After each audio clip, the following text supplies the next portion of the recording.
Hello साथियों, नमस्कार। स्वागत है आप सभी का। मैं आपके साथ हूँ उत्कर्ष मिश्रा और आपका स्वागत है आपका अपने official NRC portal YouTube channel पर, जहाँ पर आपको दैनिक खबरों से आपको सूचित किया जाता रहता है और उसके साथ साथ जो आगामी नई सरकारी भर्तियां होती हैं, गवर्नमेंट ऑर्डर्स आते हैं, उनकी भी जानकारी आपको यहाँ पर इन्फॉर्मेशन मिलती रहती है। एंड आपको सीटेट की सीडीपी एंड हिंदी की जो प्रैक्टिस सेट है उसकी भी आपको प्रैक्टिस कराई जाती रहती है, उसकी वीडियोज आपको उपलब्ध होती रहती है। ओके। एंड जो पेड क्लासेस है वहाँ पर तो क्लासेस चलती हैं, यहाँ पर फ्री ऑफ कॉस्ट भी आपको कुछ जो है क्लासेस मिल जाती हैं।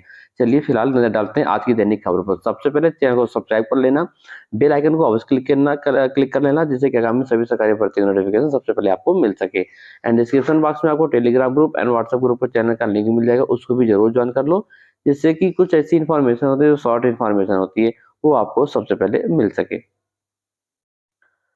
सबसे पहले पीसीएस के बाद आरओ और एआरओ की परीक्षा को लेकर फिर बढ़ेगा दबाव, क्योंकि आरओ परीक्षा मामले में कमेटी जल्द सौंपेगी आयोग को अपनी रिपोर्ट। जो कमेटी तैयार की गई थी वो जल्दी ही कमीशन को, जो कमीशन आयोग है, उसको अपनी रिपोर्ट सौंपने वाली है। अब यहाँ पर अभ्यर्थियों के साथ यूपीपीएससी भी पीसीएस प्रारंभिक परीक्षा की तैयारी में जुट गया है। बता दो आपको, प्रतियोगी छात्र 22 दिसंबर को प्रस्तावित जो पीसीएस की प्रारंभिक परीक्षा थी, प्रीलिम्स एग्जाम था, उसकी तैयारी में जुट गए थे। और परीक्षा के बाद उत्तर प्रदेश लोक सेवा आयोग पर जो है आरओ और एआरओ की प्रारंभिक जो परीक्षा है उस पर निर्णय लेने का दबाव बढ़ेगा। बता दो कि जो आरओ एआरओ का परीक्षा है वो अभी जितने केंद्र वहां पर शॉर्टलिस्ट किए गए थे उतने केंद्रों में नहीं हो पाएगी, क्योंकि अभ्यर्थियों की संख्या बहुत ही ज्यादा है। ठीक है, तो ऐसे में जो केंद्रों की संख्या है उसको बढ़ाना पड़ेगा। और एक ही महीने में दो बड़ी भर्ती का परीक्षा कराना आयोग के लिए, कमीशन के लिए बहुत बड़ी बात है, बहुत बड़ी चुनौती है।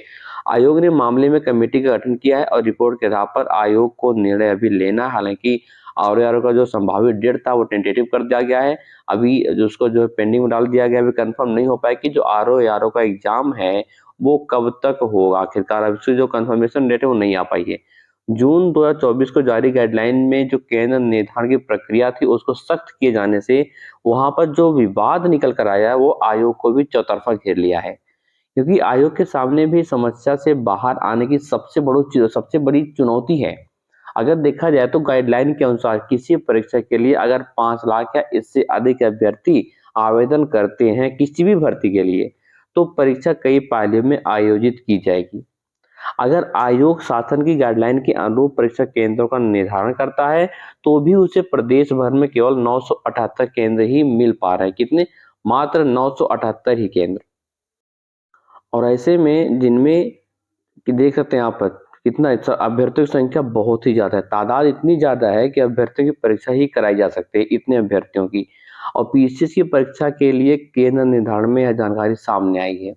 अब ऐसे में अगर आयोग की किसी परीक्षा के लिए 4.5 से 5 लाख तक अभ्यर्थी आवेदन करते हैं तो भी परीक्षा एक पाली में करा पाना आयोग के लिए मुश्किल होगा।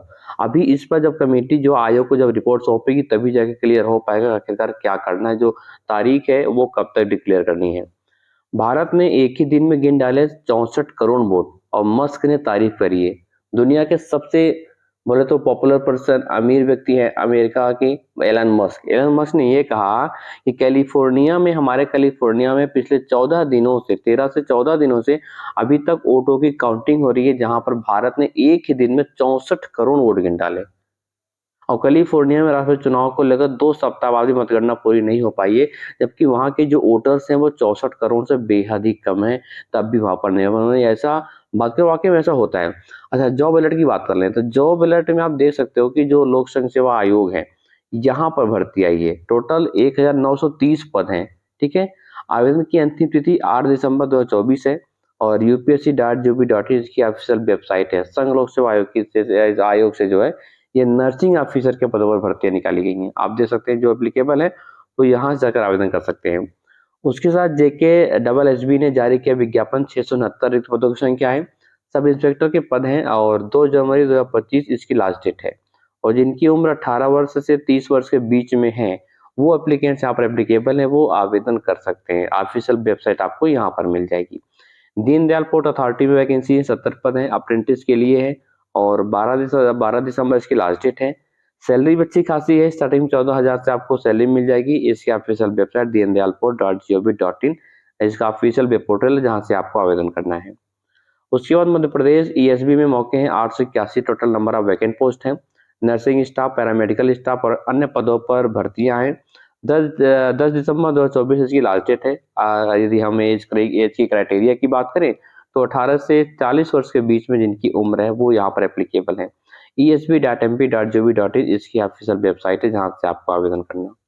उसके बाद आईआईटीएम में पुणे में अवसर पद हैं, 55 पद हैं project scientist and programme manager के, ठीक है।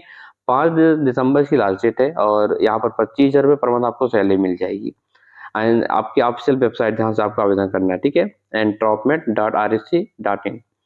सीडैक में अभ्यर्थियों के लिए अप्लाई करना है और भर्ती आई है जहाँ पर 22 पद है। साइंटिस्ट बी के पदों पर भर्तियां होनी है और 1 दिसंबर लास्ट डेट है। जिन्होंने बीई या बीटेक किया है वो यहाँ पर आवेदन कर सकते हैं। cdac.in इसकी ऑफिशियल वेबसाइट है। और यहाँ भी आप देख सकते हैं, इसको आप वीडियो को पॉज करके अच्छे से रीड कर लें। आप यहाँ भी इच्छुक है तो आप आवेदन कर सकते हैं। उसके बाद स्कूल कॉलेज खोलने का फैसला रद्द हो गया क्योंकि आपको बता दो कि मणिपुर सरकार, मणिपुर में जो हिंसा भड़की है इसकी वजह से स्कूल और कॉलेज का खोलने का जो फैसला था अभी वो पूरी तरह से रद्द यानी कि कैंसिल कर दिया गया। अभी कोई भी स्कूल या कॉलेज ओपन नहीं होगा।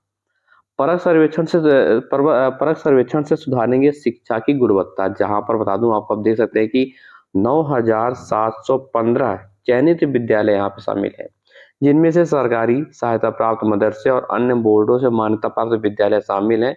और यहाँ पर अब परख के माध्यम से शिक्षा की जो गुणवत्ता है उसमें सुधार लाई जाएगी। बच्चों की कमाई पर माता-पिता को ही आयकर अब भरना होगा। बच्चों के पैन कार्ड का नियम क्या है, आप ये जान सकते हैं। आप गूगल करोगे, आपको पूरी जानकारी मिल जाएगी। बच्चे का रिटर्न कौन फाइल करेगा, तो माता-पिता फाइल करेंगे। इसलिए बच्चों की कमाई पर माता-पिता को ही आयकर जो है इनकम टैक्स भरना होगा। अब यहाँ पर एक बड़ा मामला यह है कि जहाँ पर 40% से अधिक दिव्यांगता पर 4% का आरक्षण होगा। पाठ्यक्रम में कटौती नहीं, सीबीएसई ने स्पष्ट कह दिया है। जहां पर केंद्र ने एकरूपता के लिए जारी किए दिव्यांग आरक्षण के दिशा निर्देश और बाद के पदोन्नति वाले सभी पद भी दिव्यांग व्यक्तियों के लिए होंगे आरक्षित। और 3 वर्ष पर व्यापक सर्वे का आदेश दिल्ली हाईकोर्ट ने दिया था। अब यहाँ पर योगी आदित्यनाथ जी ने क्या कहा, उन्होंने ये कहा कि दिव्यांगजन आज हर क्षेत्र में आगे बढ़ रहे हैं। 16 श्रेणियां बनाकर उन्हें 4% आरक्षण दिया गया है। 16 श्रेणियां बनाकर 16 यहाँ पर कैटेगरीज को बनाकर 4% का उनको जो है बिल्कुल यहाँ पर 4% का आरक्षण दिया गया है। और वहीं पर सरकार कराएगी छात्रों की शैक्षिक क्षमता का मूल्यांकन, क्योंकि सरकार जो है शिक्षा व्यवस्था में नीतिगत सुधारों का आधार तैयार करने के लिए भारत सरकार के शिक्षा मंत्रालय ने की एजुकेशन मिनिस्ट्री और एनसीईआरटी के सहयोग से 4 दिसंबर को परख राशि सर्वेक्षण 2024 का आयोजन कराएगी, जिसके तहत जो है शैक्षिक क्षमता का मूल्यांकन किया जाएगा। और डीएलएड की बात करें, जो डीएलएड सेमेस्टर का पेपर था, जहां पर देख सकते हैं कि आपको मऊ और गाजीपुर जिले में बोल कर नकल कराया गया। और जब ये मामला आपके अनिल भूषण चतुर्वेदी जी के पास पहुंचा, जो कि आपके पीएनपी सचिव हैं, सेक्रेटरी हैं, उनके पास जब सूचना पहुंचा, उन्होंने परिणाम पर रोक लगा दी। भाई साहब, इतना बड़ा जो है इतनी बड़ी नकल कैसे हो सकती है। और यूपी बोर्ड ने मांगी 3 वर्ष के प्रायोगिक परीक्षाओं की रिपोर्ट, 3 वर्ष के पिछले 3 वर्ष की मांगी है। तो जो आज की इन्फॉर्मेशन थी मैंने आपको दे दी है, ठीक है। नेक्स्ट वीडियो आज आपको सीटेट की क्लासेस मिल जाएंगी। सीटेट की जो आपकी क्लास है वो आज शाम को आपको मिल जाएगी। चलिए दोस्तों, मिलते हैं अगले वीडियो में, तब तक के लिए bye bye and all the best.